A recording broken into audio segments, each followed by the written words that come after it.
ہارا جنون از ہما قریشی قسط نمبر 3334۔ وہ دونوں ناشتے کی میز پر آئے تو وہاں تہمینہ بیگم اور مہروز صاحب پہلے سے ہی ٹیبل پر موجود تھے۔ ان دونوں کو دیکھ وہ اپنی باتوں سے چونکے السلام علیکم پہل آئزل نے کی، جبکہ احان بھی ماں کا ماتھا چومتا اپنی کرسی گھسیٹ کر بیٹھ گیا تھا۔ اس کے عین برابر میں آئزل نے نشست سنبھال لی تھی۔ وعلیکم السلام، آج دیر ہو گئی آپ لوگوں کو؟ انہوں نے محبت بھرے لہجے میں استفسار کیا تھا۔ اہم بس ویسے ہی آنکھ دیر سے کھلی تھی، اس سے بہانہ گھڑا، جبکہ آئزل نے اس کے اشارے پر کراس نوٹس کی پلیٹ اٹھا کر پاس کی تھی۔ اچھا، آپ دونوں کی فلائٹ کب کی ہے؟ انہوں نے سوال کیا۔ 2 دن بعد کی۔ وہ جوس کا گلاس لبوں سے لگاتا مصروف سے انداز میں بولا، جبکہ تہمینہ ایک نظر آئزل کے کھلے سے چہرے پر ڈال سر جھٹک گئی، جو ان کے بیٹے کے ساتھ بیٹھی مکمل اور پیاری لگ رہی تھی۔ چلیں پھر، آپ خیر سے جائیں۔ احان کلائی میں بندی گھڑی پر وقت دیکھتا فوراً سے بیشتر اٹھ کر بیٹھا تھا۔ چلیں، میں نکلتا ہوں۔ آپ میرے ساتھ ہی چلیں گے یا لیٹ آئیں گے؟ وہ اب اپنی طبیعت خرابی کی وجہ سے بہت کم آفس آنے لگے تھے۔ تم جاؤ، میں آج کا سارا وقت اپنی بیوی کے ساتھ گزاروں گا۔ وہ تہمینہ کو دیکھ شرارتی لہجے میں گویا ہوئے تھے۔ نئی شادی میری ہوئی ہے اور کوالٹی ٹائم آپ لوگ سپینڈ کر رہے ہیں۔ وہ شرارتی لب و لہجے میں گویا ہوا تھا۔ شادی نئی ہو یا پرانی، بیوی کے وقت پر نو کمپرومائز۔ آئزل مسکرا دی تھی۔ تو بس ٹھیک ہے، آج کا میرا بھی سارا وقت میری بیوی کے نام۔ وہ مہروز صاحب کو شرارتی نگاہوں سے دیکھتا ذو معنی لہجے میں بولا، تو انہوں نے گھور کر دیکھا۔ تم روز چھٹیاں کرو گے تو بزنس کون تمہارا باپ سنبھالے گا؟ اس بار انہوں نے بیٹے کو لتاڑا۔ ظاہر سی بات ہے، جب بیٹا بہو کے پاس ہو تو کاروبار سنبھالنا باپ کی ہی ذمہ داری ہوتی ہے۔ اس نے شرارت سے لب دبائے، جبکہ اس تمام گفتگو میں آئزل جھیپ سی گئی تھی۔ فوراً اٹھو اور آفس جاؤ، ویسے ہی تم ہنی مون پر اتنے زیادہ دنوں کے لیے جا رہے ہو۔ پھر میں اپنی بیوی کو وقت نہیں دے سکوں گا۔ انہوں نے گھور کر دیکھا تھا تو وہ قہقہہ لگا گیا۔ آئزل ریڈی رہنا، شام کو ہم مووی دیکھنے جائیں گے اور پھر لانگ ڈرائیو۔ وہ شرارت سے مسکرایا۔ اور کام کون کرے گا؟ انہوں نے گھورا۔ بھئی، کام دن کے لیے ہوتے ہیں اور شادی شدہ لوگوں کی رات۔ اس سے قبل کہ وہ صدا کا بے باک انسان کوئی ذو معنی جملہ پاس کرتا، آئزل نے سٹپٹا کر اس کا ہاتھ دبایا تھا۔ چلیں، مجھے دیر ہو رہی ہے، میں نکلتا ہوں۔ آئزل کو اپنے ماں باپ کے سامنے خواہ شرمندہ ہوتا دیکھ وہ اللہ حافظ کرتا باہر کی جانب بڑھا تھا، جبکہ وہ دونوں میاں بیوی اسے خوش دیکھ اس کی مسکراہٹ یوں ہی سلامت رہنے کی دعا کرتے سر جھٹک گئے۔ آئزل بھی اس کے اشارے پر ساتھ ہی گئی تھی۔ کیا ہوا ڈارلنگ، اتنی سرخ کیوں ہو رہی ہو؟ وہ کار کا دروازہ کھولتا ذرا ٹھہر کر شرارت سے گویا ہوا، حد ہوتی ہے بدتمیزی کی۔ یہ باتیں انکل آنٹی کے سامنے کرنے والی ہیں؟ وہ خفا ہوئی۔ تو پھر کس کے سامنے کرنے والی ہیں؟ وہ پھر سے شرارت کے موڈ میں تھا۔ اف، آپ سے کوئی نہیں جیت سکتا۔ صحیح کہتا ہے مصطفیٰ آپ کے بارے میں کہ 1 نمبر کے بیہودہ انسان ہیں آپ۔ وہ دانت کچکچا کر بولی تھی، جبکہ وہ قہقہہ لگا گیا۔ ویسے میرے رومانس میں ہر وقت اس سالے کو نہ گھسیڑا کریں۔ ڈرائیونگ سیٹ سنبھالتا ذرا چڑھ کر بولا تو وہ مسکراہٹ دبا گئی۔ فی امان اللہ۔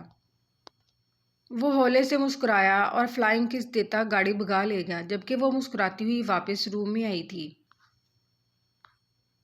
مصطفیٰ، ان دونوں کی آج شام کی پاکستان کی فلائٹ تھی اور سمرا کب سے اسے جگانے کی کوشش کر رہی تھی، جو رات دیر سے سونے کے باعث اٹھنے کا نام ہی نہیں لے رہا تھا۔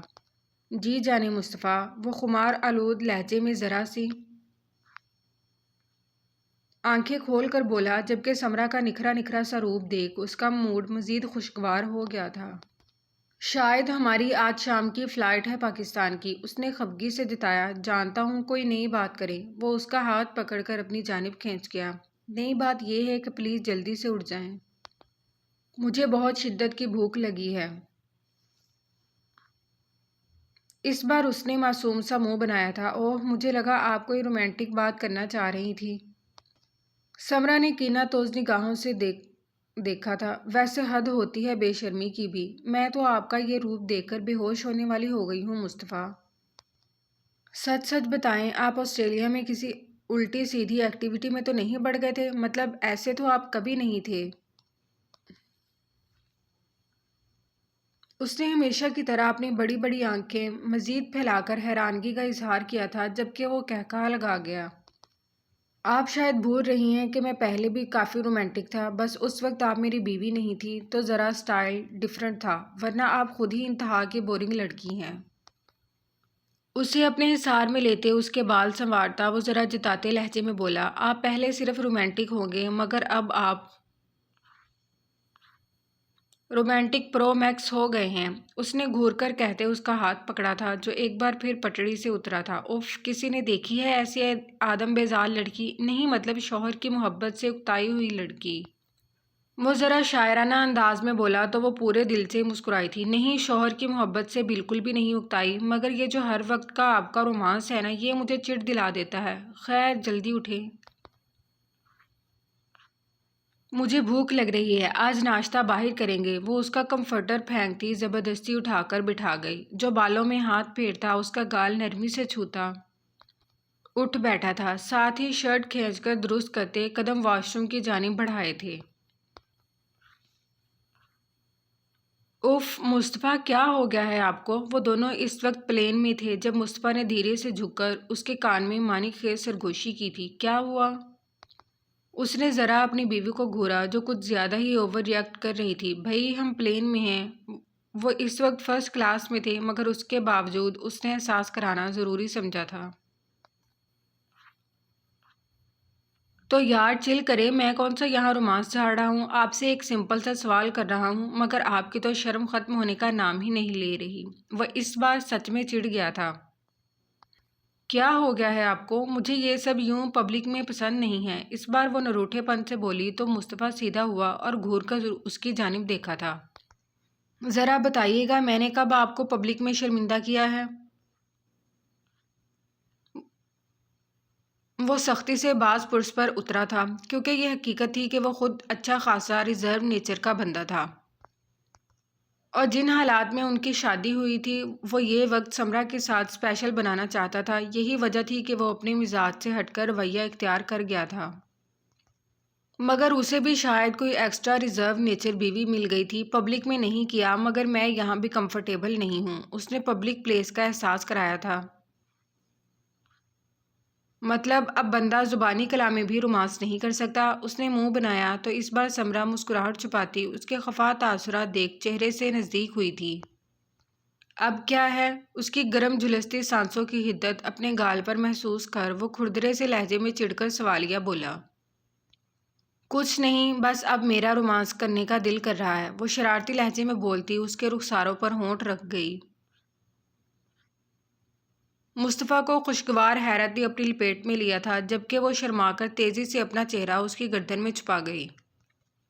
ہاں، پہلے بندے بشر کو اپنی ادائیں دکھا کر بہکانے کا سامان کریں، جب ہم الفت لٹانے پر آئیں تو آپ انکمفرٹیبل ہو جائیں۔ وہ خفگی سے منہ بنا کر بولا جبکہ اس کے سینے سے لگی بیٹھی وہ دل کھول کر کھلکھلائی تھی۔ دیکھیں، میرا رومانس قیمتی ہے، میں کبھی کبھی کرتی ہوں نا۔ اس کی اس لاجک پر وہ اش اش کر اٹھا تھا۔ ویری فنی، اس نے منہ بنایا۔ اچھا، اب موڈ تو ٹھیک کر لیں۔ نہیں کہتی کچھ، مجھے پتا ہے گھر جا کر تو ویسے بھی آپ نے آفس میں ایسا گم ہونا ہے، پھر یاد ہی نہیں رکھنا کہ آپ کی ایک عدد بیوی بھی ہے۔ وہ خفا ہوئی۔ اگر آپ کو ایک عدد بیوی ہونے پر اعتراض ہے تو دو عدد کر لوں۔ وہ شرارت سے ہنسی دانتوں تلے دبا گیا۔ یہ آپ مردوں کو شادی کا اتنا شوق کیوں ہوتا ہے؟ اس کا کالر پکڑ کر رخ اپنی جانب کرتی وہ ذرا سختی سے بولی تھی۔ وہ بڑے کہتے ہیں نا کہ مرد کے دل میں دوسری عورت کی اور عورت کی الماری میں نئے سوٹ کی جگہ ہمیشہ برقرار رہتی ہے۔ وہ سمرا کو تپانے کی غرض سے ذرا شرارت سے بولا جبکہ وہ چڑھنے کی بجائے یکدم سنجیدہ ہوتی خاموشی اختیار کر گئی تھی۔ اس کا بدلتا رویہ نوٹس کر مصطفیٰ یکدم سیدھا ہوا تھا۔ مذاق کر رہا ہوں سمرا، اس کے گرد اپنا حصار تنگ کرتا وہ نرمی سے بولا تاکہ وہ بات دل پر نہ لے جائے۔ میں کبھی کبھی سوچتی ہوں بابا نے دوسری شادی کیوں کی تھی جبکہ ان کے پاس تو اولاد بھی تھی۔ شاید یہی بات ہے کہ مرد کے دل میں ہمیشہ دوسری عورت کی جگہ رہتی ہے۔ وہ نہ جانے کس سوچ میں غرق ہو گئی تھی۔ مصطفیٰ نے اس کے لہجے میں نمی محسوس کر خود میں بھینچ لیا تھا۔ سمرا، شادی کرنے میں کوئی برائی نہیں ہے۔ اگر آپ کی ماما کے بعد آپ کے فادر نے دوسری شادی کر لی تو کوئی گناہ نہیں کیا۔ نکاح کرنا غلط نہیں ہے۔ غلط جب ہوتا جب وہ کسی غلط راہ پر چل پڑتے۔ اور یہ سب کہنے کی باتیں ہیں۔ اگر عورت بیوہ یا طلاق یافتہ ہو تو دوسری شادی تو اسے بھی ہر حال میں کرنی ہوتی ہے، اس میں کوئی مضائقہ نہیں ہے۔ مگر یہ ہمارے معاشرے کا قصور ہے کہ کچھ چیزیں جو ہمارے لیے حلال کر دی گئی ہیں انہیں ہم نے اپنی فرسودہ ہندوانہ سوچ کے زیر نظر خود کے لیے مشکل بنا لیا ہے۔ مثال کے طور پر ہمارے مذہب میں عورت کا طلاق یافتہ ہونا کوئی عیب نہیں ہے۔ ہو گئی سو ہو گئی۔ ہمارے معاشرے کے مطابق یہ بہت بڑا عیب ہے۔ ہم خود ہی سوچ لیتے ہیں کہ شاید عورت میں یہ برائی ہو، وہ برائی ہوگی، یہ وہ۔ اسی طرح مرد کی دوسری شادی بھی کوئی گناہ یا غلط کام نہیں ہے۔ مگر بات پھر وہی سوچ کی ہے کہ ہمارے مرد زانی، شرابی اور 40 سال کا کنوارا شخص تو قبول ہے، مگر ایسا مرد نہیں جو دوسرے نکاح کا خواہش مند ہو۔ جبکہ آپ کے والد نے ایک کی موجودگی میں دوسری نہیں کی تھی۔ انہوں نے دوسرا نکاح آپ کی ماما کے جانے کے بعد کیا تھا، کیونکہ انسان کو ہر عمر میں جذباتی سہارے کی ضرورت ہوتی ہے۔ سمرا نے سر جھٹکا، مگر دوسری شادی کا یہ مطلب تو نہیں ہے نا کہ انسان اولاد کو بھول جائے۔ وہ نفرت سے بولی تھی، آپ کے بابا نے غلط کیا ہے اور وہ ہمیشہ سے غلط ہے، مگر جو گزر گیا اب اسے بھول جائیں۔ آپ کا آج تو اچھا ہے نا، بس آج میں جیئیں۔ اس نے نرمی سے اس کا سر سہلایا۔ مصطفیٰ، کبھی آپ تو دوسری شادی نہیں کریں گے نا؟ اس کے دل میں خدشے پنجے گاڑ کر بیٹھے تھے، کیونکہ زنیرہ 1000 مرتبہ کہہ چکی تھی کہ وہ مصطفیٰ کی دوسری شادی کرا کر ہی دم لیں گی۔ سیم میری جان، آپ میری طرف سے بے فکر رہیں، کیونکہ میں ان مردوں میں سے نہیں ہوں جو 2 بیویوں کے ساتھ انصاف کر سکیں۔ میری پہلی بیوی میری محبت ہے اور تاحیات رہے گی، کیونکہ نکاح کے بعد محبت بڑھتی ہے، گھٹتی نہیں ہے، اور دوسروں کے ساتھ میں کبھی ناانصافی نہیں کر سکوں گا، تو میں اتنا بڑا گناہ اپنے سر کیوں لوں؟ 4 کی اجازت کا ناجائز فائدہ کیوں اٹھاؤں؟ جب کوئی مرد اپنی مرضی یا خواہش کے تحت ایک سے زائد نکاح کرتا ہے تو پھر وہ اللہ کے سامنے جواب دہ بھی ہے۔ مگر ہمارے یہاں بس ہر وقت اجازت سر پر سوار رہتی ہے۔ باقی حقوق کی بات کی جائے تو ہمارے معاشرے کے مردوں سے ایک کے بھی ادا نہیں کیے جاتے۔ اور اس سب کی سب سے بڑی قصوروار پتہ ہے کون ہے؟ عورت ہے۔ وہ نرمی سے بولتا اختتام میں ذرا ٹھہرا تھا۔ عورت کیوں مصطفیٰ؟ یہ تو مرد کی اپنی مرضی ہے۔ وہ ذرا چھمبے سے بولی، میں یہاں عورت سے مراد بیوی کو نہیں کہہ رہا، ماں کی بات کر رہا ہوں۔ وہ ایک بار پھر خاموش ہوا۔ ماں، یہ لفظ تو ہمیشہ سے سمرا کے دل میں کسی پھانس کی طرح چبھتا تھا۔ ہاں ماں، کیونکہ ایک مرد جو مستقبل میں کسی کا شوہر بنتا ہے پہلے وہ اپنی ماں کا بیٹا ہوتا ہے۔ اس کی ذہن سازی اور تربیت کی ذمہ داری ماں پر عائد ہوتی ہے۔ مگر ہماری ماں کیا کرتی ہے؟ اسے معاشرے کی جھولی میں ڈال دیتی ہے۔ تو جب اس کی بنیاد ہی غلط جگہ پر رکھی جائے تو ایسا کیسے ممکن ہے یار کہ وہ مستقبل قریب میں ایک اچھا انسان بنے گا؟ اس کا استاد زمانہ بن جاتا ہے تو وہ وہی سیکھتا ہے جو دنیا سکھاتی ہے۔ ہمارے یہاں کوئی بھی کسی مرد کو اس کے حقوق اور فرائض کے بارے میں صحیح سے پڑھاتا ہی نہیں ہے۔ ہمارے یہاں مرد کے نام پر بس دھونس جمانا، حکم چلانا، اپنی مرضی کرنا، اپنے کہے کو حرف آخر سمجھنا ہی سمجھا جاتا ہے۔ یہ نہ تو مردانگی ہے اور نہ ہی مرد ہونے کی اصل ڈیفینیشن۔ ہماری مائیں صدیوں سے مرد کی جاہلوں والی تربیت کر رہی ہیں، پھر یہ امید کرتی ہیں کہ وہ جوان ہو کر انسان بن جائے۔ انسان کی پہلی درسگاہ ماں کی گود ہے، مگر جب وہ ماں کی گود میں ہوتا ہے اسے تبھی سکھا دیا جاتا ہے کہ وہ مرد ہے، یعنی بہت ہی کوئی توپ چیز، اور یہ سب اسے اس کی ماں سکھاتی ہے، کیونکہ چھوٹی سی عمر میں وہ بیٹیوں کو بھائی سے ڈر دب کر رہنا سکھاتی ہیں۔ پھر وہی بھائی ذرا جوان ہوتا ہے تو اسی ماں پر رعب ڈالتا ہے، پھر بیوی پر، اور آخر میں بچتی ہے بیٹی۔ محبت انتہا کی کرتا ہے مگر اپنی خصلت سے باز نہیں آتا۔ کیونکہ خود کو حاکم سمجھنا اس کی گٹی میں شامل کر دیا جاتا ہے، اس لیے چار کرنا وہ حق سمجھتا ہے، مگر فرائض کی ذمہ داری کو ایک کان سے سن کر دوسرے سے نکال دیتا ہے۔ تو قصور کس کا ہوا؟ ماں کا۔ اگر ماں اولاد کو معاشرے کی گود میں ڈالنے کی بجائے اٹھتے بیٹھتے خود بیٹے کی تربیت کرے، جیسے وہ بیٹی کو سسرال میں رہنے کی تربیت بچپن سے شروع کر دیتی ہے، تو ہمارے معاشرے کا آدھا بگاڑ تو خود ہی سدھر جائے گا۔ ہمارے یہاں تربیت صرف لڑکیوں کی جاتی ہے، وہ بھی اسلامی طریقے کی نہیں بلکہ ہندوانہ سوچ کے زیر اثر۔ سوال یہ اٹھتا ہے کہ ہماری مائیں مرد کی تربیت کب کریں گی؟ وہ ایک سانس میں بولتا ہی چلا گیا تھا، شاید آپ صحیح بھی ہیں اور نہیں بھی۔ وہ ابھی تک کشمکش میں گھری تھی۔ مصطفیٰ مسکرایا تھا۔ ہاں، کیونکہ ہماری عورت اپنی غلطیاں ذرا کم ہی مانتی ہیں۔ اس بار اس نے جان کر سمرا کو چھیڑا تھا، جس نے گھور کر دیکھا۔ بابا نے میرے ساتھ جو زیادتیاں کی تو کیا یہ سب انہیں میری دادی نے سکھایا تھا؟ جبکہ قصوہ کو وہ انتہا کی محبت کرتے ہیں، جبکہ بیٹی وہ بھی اور میں بھی۔ اس کی آواز رند گئی تھی۔ سمرا، آپ کا مسئلہ ذرا دوسرا ہے۔ ہمارے یہاں کہا جاتا ہے کہ مرد بے وفا ہوتا ہے، جبکہ تلخ حقیقت یہ ہے کہ مرد بے وفا نہیں ہوتا، اگرچہ وہ ایک سے زائد بھی نکاح کر لے، کیونکہ اس نے ایک جائز کام کیا۔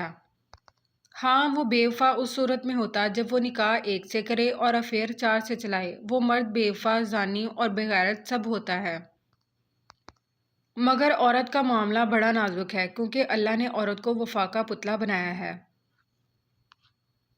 اصل بے وفائی عورت کرتی ہے اگر وہ اپنے مرد کے نکاح میں ہوتے ہوئے کسی دوسرے کی جانب راغب ہونے لگے، کیونکہ ایک سے زائد کی اجازت اسے اللہ نے نہیں دی۔ وہ نہ صرف بے وفا ہوتی ہے بلکہ بدکردار بھی ہوتی ہے، اور یہاں معاملہ مرد کی غیرت کا آ جاتا ہے۔ غیرت مرد اور عورت دونوں میں کوٹ کوٹ کر بھری ہے۔ مگر مسئلہ یہ ہے کہ اکثر مرد غیرت میں جہالت پر اتر آتے ہیں اور عورت غیرت کو مظلومیت کا لبادہ اوڑھ کر سب سے ہمدردی وصولنے میں لگ جاتی ہے۔ جبکہ اگر بات غیرت پر آ جائے، کسی ایسی نہج پر آ جائے جہاں اللہ اور اس کا رسول آپ کو فیصلے کی اجازت دیتا ہے، تو پھر آپ معاشرے سے نہ ڈرو بلکہ کر گزرو۔ ہمارے یہاں کیا ہوتا ہے، مرد نے 2-3 شادیاں کر لیں، اب اس بغیرت سے نبھائی نہیں جا رہی، مگر ہماری عورت جس کے پاس کڑا فیصلہ یعنی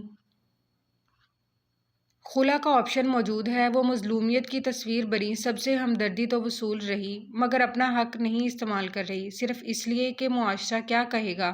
میں جاؤں گی کہاں؟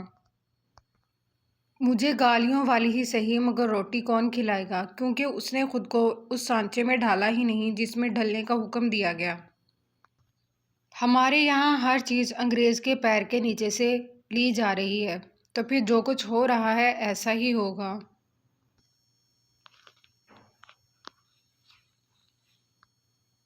اگر آپ مرد ہو کر اپنے گھر کی عورت کے ساتھ حسن سلوک نہیں رکھتے تو آپ کی عورت باغی بھی ہوگی، بدکردار، زانی، بے غیرت سب بنے گی۔ اور اگر آپ عورت ہو کر اپنے گھر کے محرم مردوں کی وفا شار نہیں ہو تو پھر وہ مرد بھی پھر آپ پر ظلم ہی ڈھائے گا۔ بس فرق اتنا ہے کہ کرتا کوئی ہے اور بھرتا کوئی ہے۔ آپ کی ماں کے کیے کی سزا آپ کے والد نے ہمیشہ آپ کو دی، آپ کے لیے انہوں نے زندگی جیرن کر دی۔ وہ سب کیا جو وہ کہیں نہ کہیں آپ کی ماں کے ساتھ کرنا چاہتے تھے۔ وہ بول کر خاموش ہو گیا۔ مگر مصطفیٰ، غلطی کسی کی بھی ہو، سزا صرف عورت کو کیوں ملتی ہے؟ اس پر وہ آنسوؤں سے روئی تھی۔ نگاہوں کے سامنے محرومیوں بھرا بچپن گھوم گیا تھا، کیونکہ ہمارا معاشرہ مردوں کا معاشرہ ہے اور عورت کمزور ہے۔ صدیوں سے ریت چلی آ رہی ہے، ظلم ہمیشہ کمزور پر ہوتا ہے۔ ہم پلہ پر ظلم ڈھانے سے پہلے 1000 بار سوچا جاتا ہے۔ مگر ہماری عورت نہ جانے اپنا حق استعمال کریں گی، نہ جانے وہ کب ایک مضبوط عورت بنے گی۔ بس فرق اتنا ہے کہ غلطی کرتی ایک عورت ہے اور سزا دوسری عورت کو ملتی ہے۔ کبھی ماں کی سزا بیٹی کو، تو کبھی بہن کی سزا دوسری بہن کو، تو کبھی بیٹی کی سزا ماں کو۔ وہ طنزیہ مسکرایا تھا، کیونکہ تلخ تھی مگر حقیقت یہی تھی۔ کیونکہ مرد تو حاکم ہے نا، اسے کون سزا دے گا؟ وہ طنزیہ بولی۔ اس کی ذہن سازی کی کس نے؟ اس بار وہ مکمل طور پر سمرا کی جانب گھوما تھا۔ اب آپ کہیں گے ماں کی ذمہ داری تھی، تو کیا باپ کی کوئی ذمہ داری نہیں ہوتی؟ وہ ناگوار لہجے میں بولی، میں نے کب کہا کہ باپ کی کوئی ذمہ داری نہیں ہے؟ اس نے آئیبرو اٹھائے۔ باپ کی جو تربیت ہوتی ہے نا، وہ لفظوں کی محتاج نہیں ہوتی، اس کا ہر اچھا برا عمل اولاد کی تربیت کرتا ہے۔ مثال کے طور پر اگر ماں اس کی ذہن سازی میں اہم کردار ادا کرے تو وہ ضروری نہیں کہ باپ جیسا ہی بنے، لیکن اگر دادی اور ماں بھی یہی کہے کہ یہ تو مرد ہے، مار سکتا ہے، تو پھر ثمرہ معاشرے میں اچھے مردوں کا فقدان ہی آئے گا جو دن بدن بڑھتا چلا جا رہا ہے۔ اس نے سمجھ کر سر ہلایا تھا۔ آپ جانتی ہیں ثمرہ، اللہ نے عورت کے ذمے تخلیق کی ذمہ داری لگائی ہے، جبکہ اگر دیکھا جائے تو مرد کی بنسبت عورت کمزور ہوتی ہے، مگر اس کے باوجود اللہ نے یہ کام عورت کی ذمہ لگایا ہے۔ پتہ ہے کیوں؟ کیونکہ عورت کا بڑا مقام ہے، مگر انگریزوں کی تہذیب کی غلام ہماری عورت اپنے مقام سے غافل ہوئی بیٹھی ہے۔ ماں کے قدموں تلے جنت رکھی ہے، جس کو حاصل کرنے کے لیے انسان کو کیا کیا جتن کرنے پڑتے ہیں، اللہ نے وہ ماں کے قدموں میں رکھ دی۔ ماں جیسی محبت سب سے افضل اور بے لوث محبت ہوتی ہے۔ عورت کے ذمہ اگر کچھ ذمہ داریاں ہیں تو یہ بھی تو دیکھیں کہ اللہ نے عورت کو مقام کتنا بلند رکھا ہے۔ مرد کو آپ کا محافظ بنایا ہے۔ کیا تھا اگر اللہ پاک یہ کہہ دیتا کہ عورت بھی مرد کی طرح رزق کی تلاش میں در در کی ٹھوکریں کھائے، اپنا بوجھ خود اٹھائے، اولاد بھی پیدا کرے اور پالے بھی؟ نہیں، اللہ نے عورت کے ذمہ صرف ایک کام لگایا، انسان کی پرورش کا۔ اس کی وجہ سے اسے شوہر کے حکم کے علاوہ ہر غیر ضروری چیز سے چھوٹ دی گئی۔ مرد کے ذمہ نان و نفقہ کی ذمہ داری لگائی گئی ہے۔ وہ سارا دن گھر سے باہر جلتی دھوپ میں تپتا ہے۔ آپ عورت کارڈ کھیلنے کے چکر میں مرد کی قربانیوں اور اس کی محبت کو نظر انداز نہیں کر سکتی۔ بات بہت مختصر سی ہے، مگر ہمارے یہاں کی خواتین سمجھ لیں تو مسئلہ خود بخود حل ہو جائیں گے کہ ایک اچھا شوہر پہلے ماں کا اچھا بیٹا ہوتا ہے۔ وہ اچھا بیٹا جس طرح کی دینی تعلیمات اللہ اور اس کے رسول نے دی، اس کے مطابق پرورش تلے پروان چڑھے تو ہر مرد ہر رشتے میں بہترین ہوگا۔ یہ جو 4 شادیاں، ایک شادی، فرائض اور حقوق کی جو جنگ لڑ پڑی ہے، اس کی صرف ایک ہی وجہ ہے کہ مرد اور عورت دونوں اپنی ذمہ داریوں سے غافل ہوئے بیٹھے ہیں۔ مرد اپنی غلطی عورت پر ڈال دیتا ہے اور عورت مرد کے ظالم ہونے کا رونا روتی ہے۔ ارے یار، آپ خواتین مرد سے اپنے حقوق کب لینا سیکھیں گی؟ بات پھر ادھوری رہ گئی۔ مطلب آپ یہ کہنا چاہتے ہیں بابا نے میرے ساتھ جو کیا وہ مما کی وجہ سے میں ڈیزرو کرتی تھی؟ اس کی سوئی وہیں اٹکی تھی۔ میں نے ایسا کب کہا؟ میری جان، کوئی کسی کے گناہ کی سزا کا مستحق نہیں ہوتا، بس یہ ہم انسان ہیں جو نا سمجھ ہیں۔ اگر ہم تھوڑی سی عقل استعمال کر لیں تو اتنے مسئلے نہ ہوں۔ اگر میں کہوں کہ آپ کا باپ ایک اچھا باپ نہیں تھا تو یہ بھی آپ سے برداشت نہیں ہوگا، کیونکہ ایسی ہی ہے ہماری عورت، ہر حال میں اپنے مرد سے باوفا رہتی ہے۔ اور اگر غلطی سے کوئی بری عورت نکل آئے تو زمانہ اسے جینے نہیں دیتا، کیونکہ وہ عورت کی وفا کا عادی ہو چکا ہے۔ اس کے ماتھے پر بوسہ دیتا وہ نرم لہجے میں بولا تھا، مگر ثمرہ، زیادہ نہ سوچیں۔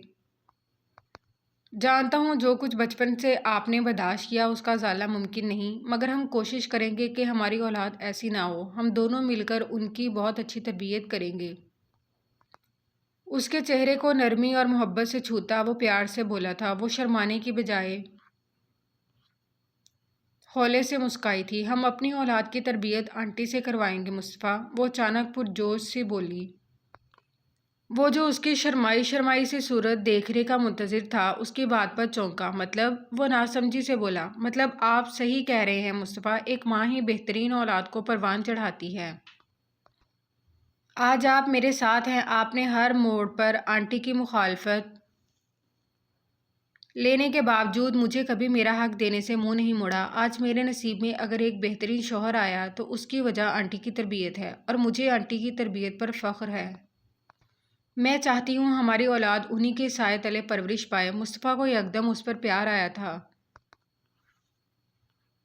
انشاءاللہ میری جان، وہ اسے سینے سے لگا گیا، جبکہ اب وہ ہلکی پھلکی باتوں میں مشغول ہو گئی تھی۔ ویسے پھر یہ بتائیں میں بابا کب بنوں گا؟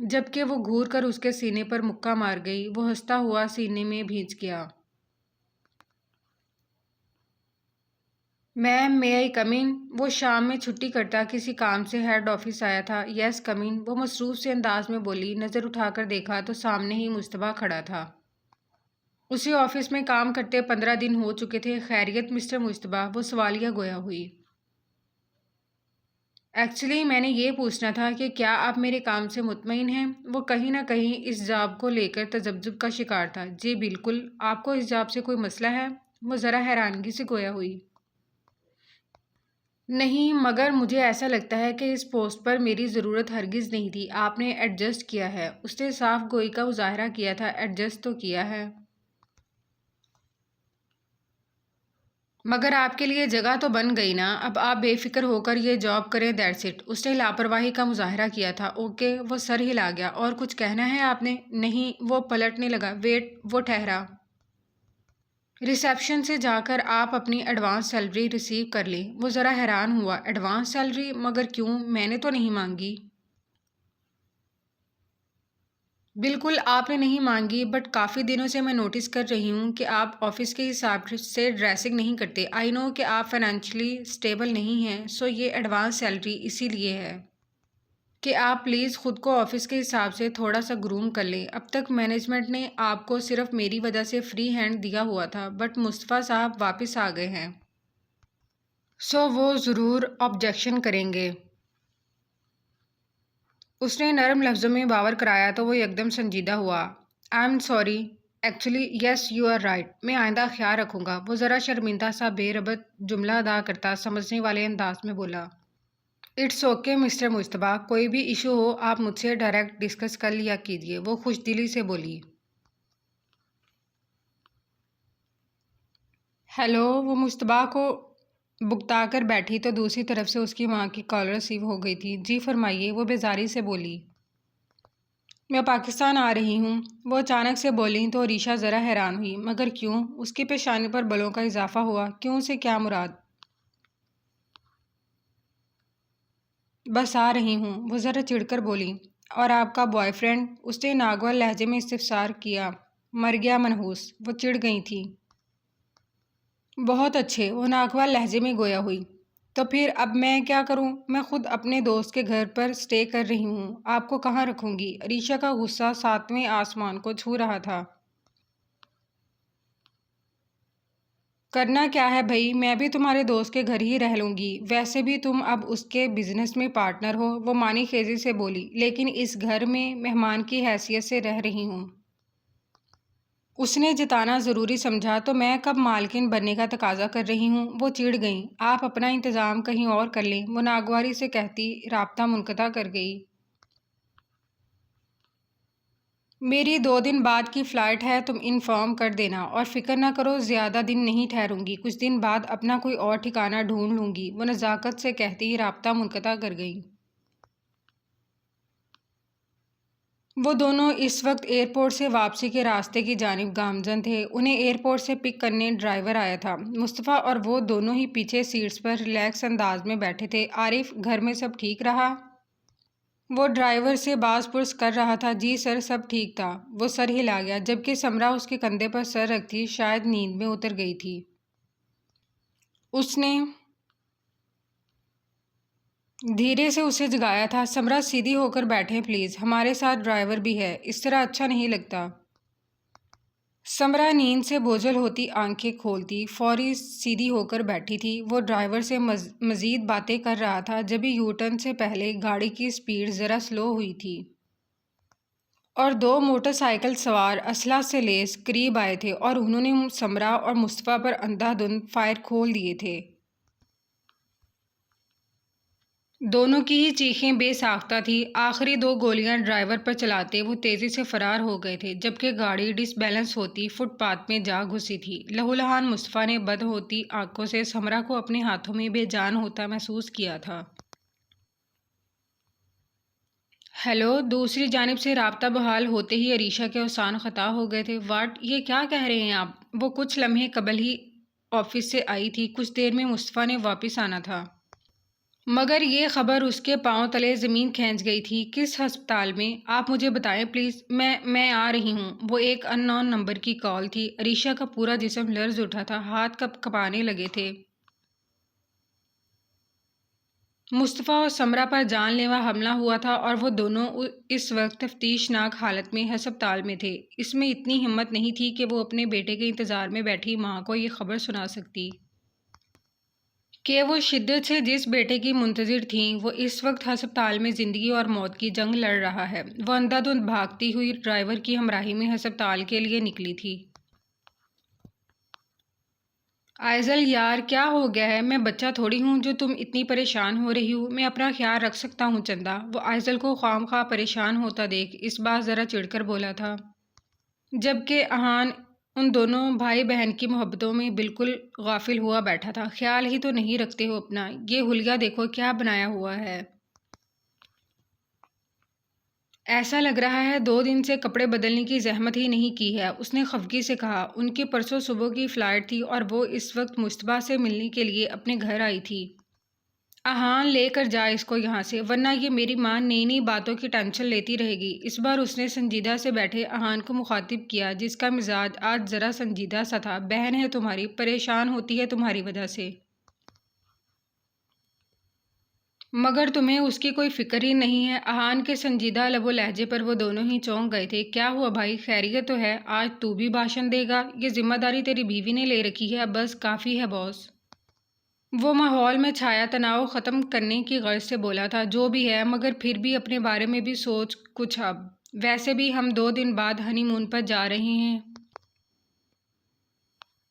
مہینے سے پہلے تو ہرگز بھی واپس نہیں آنے والے۔ اس عرصے میں تم بھی اپنے لیے کوئی لڑکی ڈھونڈ لو۔ ویسے وہ تمہاری باس کیسی رہے گی؟ وہ سر جھٹکتا سر پر سوار ٹینشن کو کم کرنے کی غرض سے آخر میں ذرا شرارت سے بولا تھا۔ آئزل نے ناسمجھی سے مجتبیٰ کو دیکھا جو دانت پیس کر احان کی جانب دیکھ رہا تھا۔ وہ اسے عریشہ سے ٹکراؤ اور پھر اس کی کمپنی میں جاب کی بابت بتا کر پچھتا رہا تھا۔ شٹ اپ، باس ہے وہ میری، ہر وقت بکواس نہ کیا کر، وہ جھاڑ پلانے والے لہجے میں بولا تو وہ قہقہہ لگا گیا۔ یہ کیا چکر ہے جو آپ دونوں اتنی معنی خیز گفتگو اور قہقہے لگا رہے ہیں؟ ذرا مجھے بھی بتائیے۔ وہ سوالیہ لہجے میں بولی تھی۔ ہاں ہاں ہاں، تم کیوں اتنی ایکسائٹڈ ہو رہی ہو بیوی؟ تمہارے کنگلی بھائی سے وہ بلینئر لڑکی ہرگز بھی شادی نہیں کرنے والی۔ مجتبیٰ نے افسوس سے اس کی جانب دیکھا تھا۔ تو کیا کمی ہے میرے بھائی میں؟ اور وہ کون سی حسن پری ہے؟ اگر امیر ہے تو ہم کیا کریں؟ ہمارا اس کے پیسے سے کیا لینا دینا؟ وہ نخوت سے بولی تو احان نے گھور کر دیکھا اور اس پر مجتبیٰ نے مسکراہٹ چھپائی تھی۔ تمہیں معلوم ہے آئزل، یہ کچھ روز قبل مجھ سے میری باس کا نمبر مانگ رہا تھا۔ مجتبیٰ نے مسکراہٹ چھپائی تھی جبکہ اس بار احان بری طرح سے سٹپٹایا تھا کیونکہ اس کا منحوس سالہ اس کی بیوی کے سامنے پول کھولنے کے در پر تھا۔ کیوں؟ انہیں کیا ضرورت پڑ گئی تمہاری باس کے نمبر کی؟ اس نے مشکوک نظروں سے اپنے ہینڈسم سے شوہر کی جانب دیکھا تھا جو صبح و شام اس سے محبت کے راگ الاپتا تھا اور اس کے ہی بھائی سے لڑکیوں کے نمبر مانگ رہا تھا۔ ایک نمبر کا کمینہ ہے تمہارا بھائی، جھوٹ بول رہا ہے۔ اس نے دانت پیس کر صفائی پیش کی۔ جھوٹا میں نہیں، جھوٹا یہ خود ہے۔ آئزل، اس کو ذرا لگامیں ڈال کر رکھو۔ مجتبیٰ نے بھی دکھتی رگ پر ہاتھ رکھنا اپنا فرض سمجھا تھا۔ بکواس بند کر، ایسا کچھ نہیں ہے، یہ جھوٹ بول رہا ہے آئزل۔ میرا بھائی ایسا واہیات جھوٹ کیوں بولے گا؟ مجتبیٰ نے چڑھانے والے انداز میں مسکراہٹ پاس کی تھی۔ واہ، مطلب شوہر پر کوئی اعتبار نہیں ہے اور جھوٹے بھائی کی بات پر بغیر ثبوت کے ایمان لے آئیں؟ کیا بات ہے آپ کی زوجہ؟ وہ آئزل کے یوں پارٹی بدلنے پر اشش کر اٹھا تھا۔ ظاہر ہے وہ میرا بھائی ہے، وہ جھوٹ تھوڑی کہے گا۔ اس بار اس نے مجتبیٰ کی جانب رخ کیا جو فوری مسکراہٹ چھپا گیا۔ نیکی کا تو زمانہ ہی نہیں ہے۔ ٹھیک ہے پھر کرو اپنے اس بھائی پر یقین، وہ ناراضی سے بولا۔ آئزل، اس فراڈی شخص کی باتوں میں نہ آنا، گھر جا کر اچھے سے پوچھنا یہ کیوں نمبر مانگ رہا تھا۔ ابھی یہ ایکٹنگ کر رہا ہے تاکہ تمہاری توجہ ڈائیورٹ ہو سکے۔ مجتبیٰ نے بھی اپنے جھوٹ پر مہر لگانے میں کوئی کسر نہیں چھوڑی تھی۔ تم فکر ہی نہ کرو۔ اس نے گھور کر احان کو دیکھا جو منہ کھولے اپنی بیوی کو سرخ چہرہ دیکھ رہا تھا۔ رات بہت ہو گئی ہے، میرے خیال سے اب تم دونوں کو چلنا چاہیے۔ اس نے گھڑی میں وقت دیکھا جہاں رات کے 12 بجنے والے تھے۔ وہ لوگ پہلے ہی شاپنگ کی وجہ سے لیٹ ہو گئے تھے۔ ہاں تو گھر ہی جا رہے ہیں مصطفیٰ پھوپھو، آگ تو آپ نے لگا دی، باقی راستہ پانی ڈالتے گزرے گا۔ وہ صوفے پر سے اٹھتا، دانت کچکچا کر گویا ہوا تھا۔ مصطفیٰ نے بمشکل اپنی مسکراہٹ ضبط کرتے آئزل کو سینے سے لگایا تھا، ساتھ ہی اس کے کان میں سرگوشی بھی کی تھی۔ احان نے کان لگانے کی بھرپور کوشش کی تھی مگر ناکام رہا تھا۔ دور رہیں، ہم دونوں بہن بھائیوں کی پرسنل گفتگو میں کان لگا۔ اس نے جھڑکنا ضروری سمجھا۔ آئزل نے بھی ساتھ ہی گھوری سے نوازا تھا۔ اچھا بھائی، تم دونوں بہن بھائی لگے رہو، میں کار میں ویٹ کر رہا ہوں۔ وہ منہ چڑھا کر بولتا وہاں سے واک آؤٹ کر گیا۔ مصطفیٰ نہ چھیڑا کرو میرے بیچارے شوہر کو۔ اس بار اس نے بھائی کو تنبیہ کرنا ضروری سمجھا تھا۔ ارے مذاق کر رہا تھا۔ پچھلے 1 ماہ سے اس نے میرا دماغ خراب کر رکھا ہے، اب ذرا میری باری۔ آئزل نے مسکراہٹ چھپائی۔ خیر، صحیح کہہ رہا ہے احان، اب تم خود ہی اپنے لیے کوئی لڑکی دیکھ لو۔ گھر کی حالت دیکھو ذرا، بالکل ویران سا لگ رہا ہے۔ میں اس گھر کو ہمیشہ آباد دیکھنا چاہتی ہوں۔ تمہاری بیوی آ جائے گی تو گھر سنبھال لے گی۔ مصطفیٰ نے فی الحال مسکرانے پر اکتفا کیا تھا۔ اب وہ اسے کیا کہتے کہ وہ جس گھر کو آباد کرنے کی باتیں کر رہی تھی وہ اسے گروی رکھ چکا تھا۔ چلو خیر سے جاؤ، اور ہاں، وہاں جا کر احان کو پریشان کرنے کی ضرورت نہیں ہے۔ شوہر ہے تمہارا، اب مجھ پر نہیں، تھوڑا اپنے اس پر دھیان دو۔ وہ بہن کا ماتھا چومتا محبت بھرے لہجے میں گویا ہوا تھا، جبھی وہ مسکراتی ہوئی وہاں سے نکل آئی تھی۔ بس سکون آ گیا بھائی سے مل کر۔ وہ لوگ اس وقت سکندر ولا کے راستے کی جانب گامزن تھے۔ بالکل، آفٹر آل میرا اکلوتا بھائی ہے، اس نے مزے سے کہا۔ ویسے مجھے جلدی سے بتائیں احان کہ آپ نے اس لڑکی کا نمبر کیوں مانگا تھا؟ اس نے تنگ کرنا اپنا فرض سمجھا تھا۔ یار تم ابھی بھی اسی بات میں اٹکی ہوئی ہو۔ 1 نمبر کا جھوٹا ہے تمہارا بھائی، وہ ناگواری سے گویا ہوا تھا۔ کوئی جھوٹا نہیں ہے، بلکہ آپ جھوٹ سے کام لے رہے ہیں جناب۔ وہ کڑے تیوروں سمیت گویا ہوئی۔ شک کر رہی ہو مجھ پر؟ وہ سنجیدہ ہو گیا تھا۔ سوال کر رہی ہوں، اس نے درستگی کی۔ جواب یہ ہے کہ وہ صرف مذاق کر رہا تھا۔ اس بار احان نے نرم لہجے میں کہا۔ اچھی بات ہے، یہ صرف مذاق ہی ہونا چاہیے۔ میرے علاوہ تمہاری نگاہیں ادھر ادھر گئیں نہ، پھر دیکھنا تم۔ وہ سب کچھ معلوم ہونے کے باوجود سرخ چہرے سمیت تنبیہ کرنا نہیں بھولی تھی۔ ڈرائیو کرتے احان نے ذرا حیرانگی کے عالم میں آئیبرو اٹھا کر اس کی جانب دیکھا تھا۔ بھائی پر اتنا ٹرسٹ اور شوہر کی محبت پر ذرا بھی نہیں؟ اس نے یوں ہی بیٹھے بیٹھے اس کا ہاتھ پکڑ کر اپنی جانب کھینچا تھا۔ تو ظاہر سی بات ہے میرا بھائی، ابھی وہ اپنے الفاظ مکمل کرتی کہ وہ اس کے ماتھے پر لب رکھتا خاموش کرا گیا۔ میری زندگی میں تمہارے سوا کسی کی جگہ نہیں ہے ایزی، یہ بات ہمیشہ یاد رکھنا۔ وہ اسے سینے سے لگاتا گمبھیر لہجے میں گویا ہوا تھا۔ آئزل اس بار خاموشی سے اس کا لمس محسوس کرنے لگی تھی۔ آئی لو یو، وہ محبت سے بولا تو آئزل سینے پر تھوڑی ٹکائے بیٹھی، چہرہ اٹھا کر مسکرا کر اس کی جانب دیکھنے لگی۔ ہاتھ اس کی ہلکی داڑھی میں الجھے ہوئے تھے۔ آئی لو یو ٹو بولنا چاہ رہی ہو؟ وہ اس کی آنکھوں میں بے پناہ محبت کا اپنا مطلب نکالتا شرارتی انداز میں سوالیہ گویا ہوا۔ تمہیں کیا لگتا ہے؟ وہ آئیبرو اٹھاتی بات کو طول دینے لگی۔ مجھے بس اتنا پتا ہے کہ میری متاع جان مجھ سے بہت محبت کرتی ہے۔ اس کے لہجے میں ایک مان تھا۔ اور میں تم سے محبت سے زیادہ یقین کرتی ہوں۔ مجھے کبھی دھوکہ نہ دینا احان، ورنہ میں برداشت نہیں کر سکوں گی۔ وہ کسی احساس کے تحت اس بات سنجیدہ لہجے میں بولی تھی۔ وہ گاڑی کی سپیڈ سلو کر گیا تھا۔ یار کیا ہو گیا ہے جان؟ میں ایسا کیوں کروں گا؟ تم تو میری جان ہو۔ وہ اسے سینے سے لگا گیا تو وہ ذرا مطمئن ہوئی تھی، جبکہ باقی کا تمام سفر ہلکی پھلکی باتوں کے درمیان گزر گیا تھا۔ مصطفیٰ کس وارڈ میں ہے؟ وہ بھاگتی ہوئی ریسیپشنسٹ سے پتہ پوچھتی سیدھا ایمرجنسی وارڈ میں گئی تھی۔ ڈاکٹر، مصطفیٰ اور سمرہ کیسے ہیں؟ وہ گھبراہٹ میں سوالیہ گویا ہوئی۔ ان کا آپریشن چل رہا ہے، پیٹ میں 2 گولیاں لگی ہیں۔ دعا کریں، اور ہمیں بہت افسوس کے ساتھ کہنا پڑ رہا ہے کہ ان کے ساتھ موجود فیمیل کو بھی 1 گولی لگی تھی، مگر یہاں پہنچنے سے قبل ہی پوری باڈی برن ہو چکی تھی۔ وہ ہسپتال پہنچنے سے قبل ہی دم توڑ گئی تھی۔ ڈرائیور کی حالت بھی تفتیشناک ہے۔ عریشہ نے دیوار کا سہارا لیتے خود کو گرنے سے بمشکل بچایا تھا۔ کچھ ہی دیر میں وہاں پولیس بھی آ گئی تھی۔ مصطفیٰ اور سمرہ پر جان لیوا حملے کی خبر جنگل میں آگ کی طرح پھیل گئی تھی۔ عریشہ کو سمجھ نہیں آ رہا تھا کہ یہ اچانک سے ہو کیا گیا تھا۔ ملازمہ سے کہہ کر اس نے گھر کے سارے موبائل فون آف کرا دیے تھے اور لینڈ لائن کا کنیکشن کٹ کر دیا گیا تھا۔ زنیرہ بیگم کو نیند کی گولی دے کر سلا دیا تھا، جبکہ وہ اب تک مصطفیٰ کی فکر میں ہلکان ہو گئی تھی، جبکہ سمرہ کو لے کر اس کا دماغ بالکل معاف ہو چکا تھا۔ پولیس اپنی انویسٹیگیشن کر رہی تھی، مگر وہ مصطفیٰ کے ہوش میں آنے کی منتظر تھی، جس کا آپریشن کامیاب رہا تھا۔ مصطفیٰ کو 48 گھنٹے بعد ہوش آ گیا تھا اور اس نے ہوش میں آتے ہی سب سے پہلے سمرہ کے متعلق پوچھا تھا۔ عریشہ، میں کب سے پوچھ رہا ہوں یار، سمرہ ٹھیک ہے نا؟ انہیں زیادہ چوٹ تو نہیں لگی؟ وہ بمشکل بول پایا تھا۔ ڈرائیور آپریشن کے دوران ہی دم توڑ گیا تھا۔ وہ ٹھیک ہے مصطفیٰ، مگر ابھی اس قابل نہیں ہے کہ تم سے ملنے آ سکے۔ عریشہ نے کڑے دل سے یہ جھوٹ بولا تھا، مگر وہ جانتی تھی کہ وہ زیادہ دیر اس جھوٹ کو چھپا نہیں سکے گی۔ پلیز مجھے سمرہ کے پاس لے چلو۔ وہ نیم غنودگی میں مسلسل ضد کرتا ہوش کھو گیا تھا۔ 2 دن بعد